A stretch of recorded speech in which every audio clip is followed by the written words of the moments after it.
naman, paano palang ba? Shout out guys ha, okay.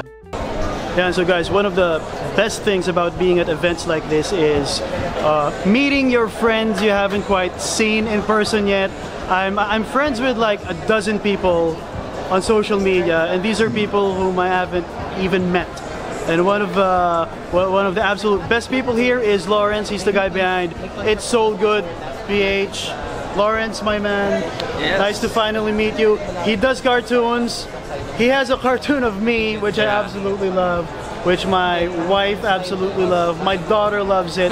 So Lawrence, nice to finally meet you. Yes. So what brings you here, man? What brings you to Beyond the Culture? Actually, it's my first time sa mga sneaker event na ganito. And kasi I started the page around mga first week of June. So ang bilis ng growth niya. Then nagkaroon ng mga invitations and all that. Tapos sabi ko, parang okay ito yung community, isang buong community, nagsama-sama. Yes. And actually, it's my first time to meet Sean. Yep. Kausap lang kami sa sa Instagram. Ang galing, no? Connections sometimes are formed instantly at ang warm ka agad, and you haven't even met the person. Kilalang-kilala mo na. Absolutely, and Lawrence is one of them. So, ayan, it's great to finally meet you, man. Yes, bro. So, why don't you invite them to check out your page? He does some of the best cartoon work. Yeah, invite mo at lalagay ko yung mga links sa description. So guys, check out niyo yung page ko. It's So Good PH. So everyday may post tayo. So don't miss out. I-ring niyo yung mga notification niyo para everyday updated kayo. Yeah, so I'm gonna put everything at the description. It's So Good PH. If you're in for a laugh, check out his page, Facebook and Instagram. Thank you, brother. Bang.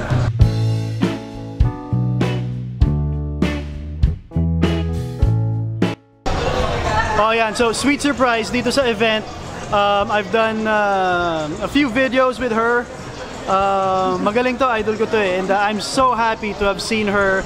And of course, yung palagi niyang kasamang partner in crime na rin. Natural yan. We have Coach Laika and Sandy. Hello guys! Yay! Ayan. So, bakit tayo nandito? Alam ko sneakerheads kayo pareho. Pero, is there anything else that brings you here? Are you also supporters of the culture? Mas streetwear ba kayo? Why are you here? Honestly, one of my main goals today would be to meet yung mga up-and-coming na streetwear creators na local. Kasi makita naman sa hall. So, pinag-ipunan ko to, Team Laika ha. Sariling pera naman to. Pero, yeah, I wanted to support them. So, just buy a couple of merch from their stalls.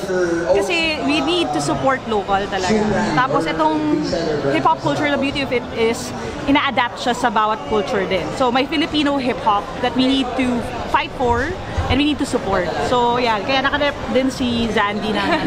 Saan na ito binili? Nung shop yan?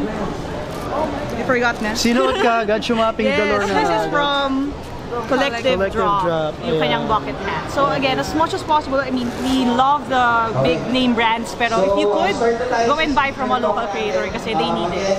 Yeah. Learnings today. Learnings from Sir Cordo, from business people. Yes, ang ganda. Oo nga, kasi we always say, di ba, never stop learning. So as much as you could invest in learning experiences like this one. Sir Julius, yes, sir. Sean Santa Maria. Sean, Nice how to meet you. How are you? How are you? I'm very good. Paki-rank lang, sir, Ranking, Ranking, okay. Art, sneakers, newscasting. I guess number one would be newscasting. Okay. Because that's my bread and butter. Isabay na natin ang YouTubing with newscasting. Same umbrella siguro, you would say? Yeah, but since that's my bread and butter, that's how I earn and support my family, and that's I'm also able to help a lot of people through public service. So that would be number one. Has to be number one. And number two would be art. Because that's my true passion, and I love it very much.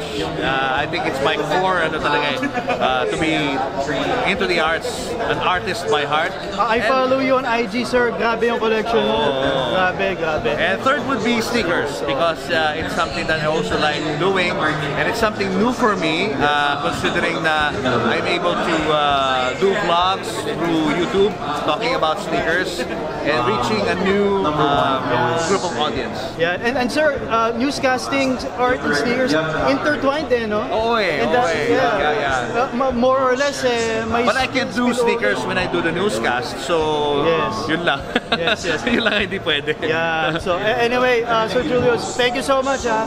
Thank you, boss. Sa Thank time, you. and it's great to see you here. Thank you. Thanks. Follow my and subscribe to my YouTube channel, Julius Babaw Unplugged. There you go.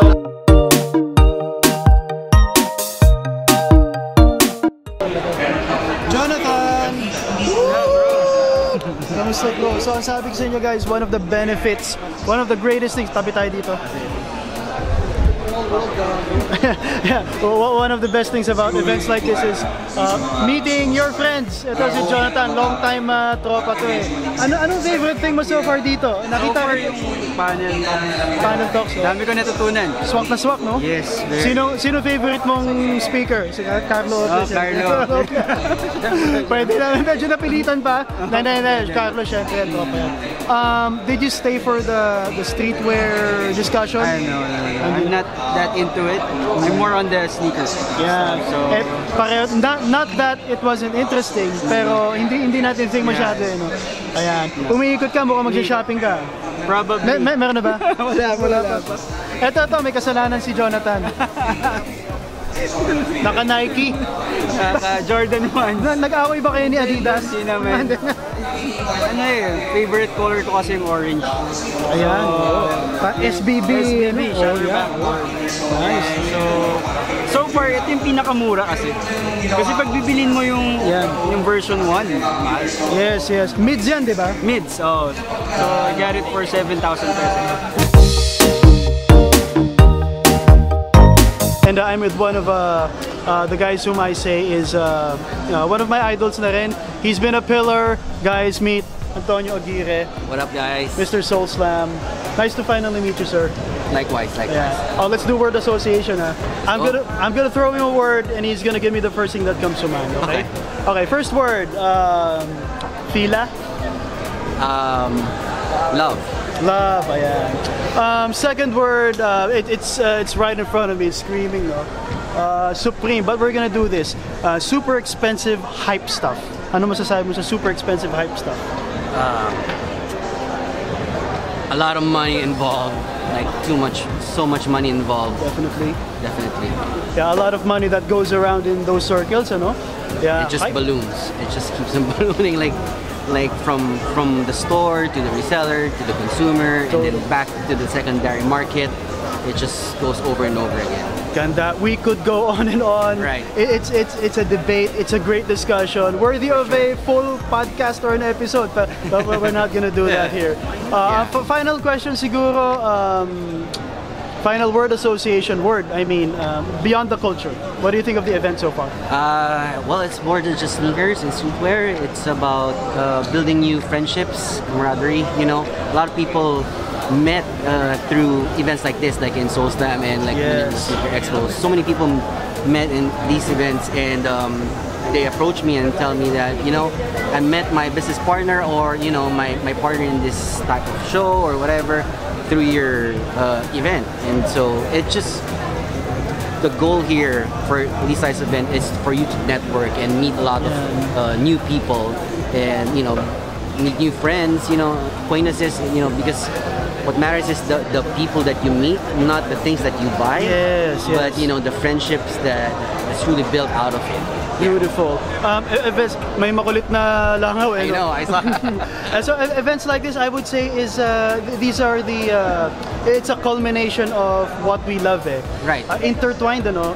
Right. Bringing all the connoisseurs, collectors, you know, avid fans, you know. Social media accounts. Let's invite everyone to follow you. I would like to ask everyone to check out my podcast. It's available at anchor.fm/lifedeckshow, and my Instagram account antonioaguirre.jr, and of course follow Soul Slam at soul.slam on Instagram. Ayan, we're gonna put all the details at the description. Boss, it was a pleasure meeting you. My pleasure. I've been following you. It's a pleasure to meet you. Can we do word association? I'm gonna give you 3 words. Yeah, let's do it. Let's do it. First thing that comes to mind, you say it. All right. Sneakers, Christian. I don't know why, but I was thinking about Jollibee. I don't know. We'll take that. We'll take that. The Philippines. Green Hills. Green Hills. Green Hills. Lastly, sneaker culture in the Philippines. They're probably going to give an answer that's a bit longer, but if you can summarize what you've observed in the days and probably the weeks, the last time you were here, about sneaker culture in the country, what would your answer be? I want to say growing at a rapid rate.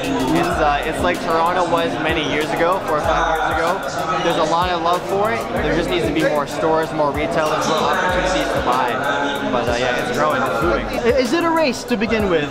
Do we need to catch up, or let's just do our thing and just love the stuff that we love? I think in terms of retail stores, there's a lot of catching up to do. But there's a lot of people who love sneakers out here, so they just gotta put more pairs out here in the Philippines to make it more accessible. Beautiful. Yeah. Thanks for your time, Christian. All right, guys, we're with Tom Stefaniuk. We're gonna do word association. Okay. All right, you cool with that? First word. Okay. The Philippines. Hot. Hot. No doubt about that. Second word, sneakers. Comfortable. Comfortable. Third, I guess, would be sneaker culture in the Philippines. I know you've been here, what, a few days? 3 days. What have you observed? What have you seen? Who have you spoken to? And what's your assessment so far of the sneaker culture in the country? Everyone's so nice. Oh, yeah? Like, everyone's super nice. Everyone's really friendly. Everyone, is happy to let you, check out their stores and talk to their places. Everyone's very, very nice. First time here in the country? First time here. Tom Stefaniuk, Word Association. Thank you very much, Yeah, no everybody. problem. Thank you very Glad much. to have you here. What's your channel name? Sean Santa Maria. Just